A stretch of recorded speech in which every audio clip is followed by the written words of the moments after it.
CNAM Île-de-France. Ça veut dire que le CNAM Île-de-France, c'est le CNAM sur tous les départements franciliens hors Paris, en charge du partenariat CNAM Mécanir sur cette formation des industriels. Subdosi Mécanir, c'est un centre de formation d'apprentis de l'industrie qui fait partie du réseau de l'UMM, de la métallurgie, qui compte elle-même 50 CFAI dans toute la France, préparant du niveau CAP au niveau ingénieur, donc du niveau 5 au niveau 1.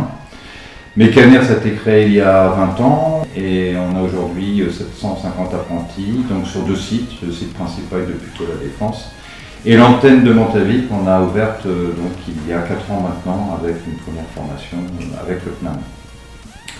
Voilà, donc aujourd'hui Mécanir, ça prépare à des diplômes de niveau Bac plus 2, Bac plus 3 et Bac plus 5. L'autre diplôme, c'est avec le CNAM, donc en génie industriel avec 3 options. Une option production automatisée, une option électrotechnique et la dernière qu'on a ouverte à la rentrée de septembre, une option robotique. Je suis responsable du pôle entreprise du bureau des apprentis de Mécanir.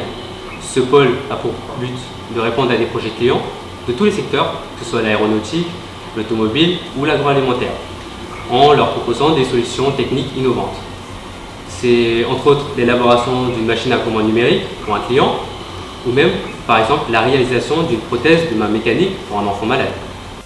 Le projet c'est de concevoir une main mécanique qui sera adaptée pour un patient qui sera atteint d'un handicap, donc qu'il soit d'une malformation ou d'un accident. J'ai divisé la classe en 2 groupes.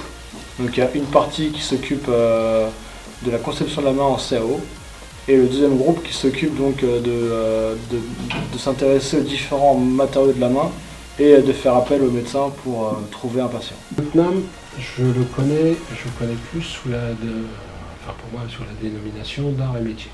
Pourquoi? Parce qu'il y a plusieurs années, j'étais dans une entreprise où les dirigeants de cette entreprise étaient issus des arts et métiers et beaucoup nous avons vu arriver donc beaucoup de jeunes ingénieurs d'art et métiers.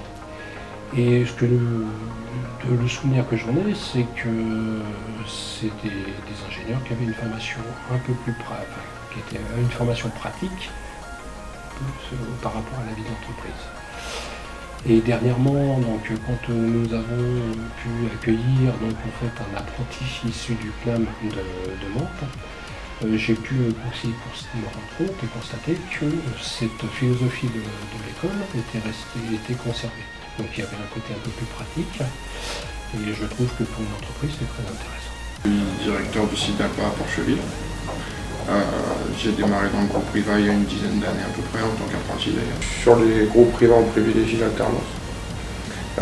L'intérêt premier que je vois dans l'alternance c'est de pouvoir justement avoir cette partie théorique à l'école et d'avoir cette partie vraiment pratique au sein de l'entreprise, de faire gagner du temps et d'amener en qualité parce que ce qu'on vous apprend à l'école, le mettre en pratique, ça vous permet de l'absorber quand même un peu mieux.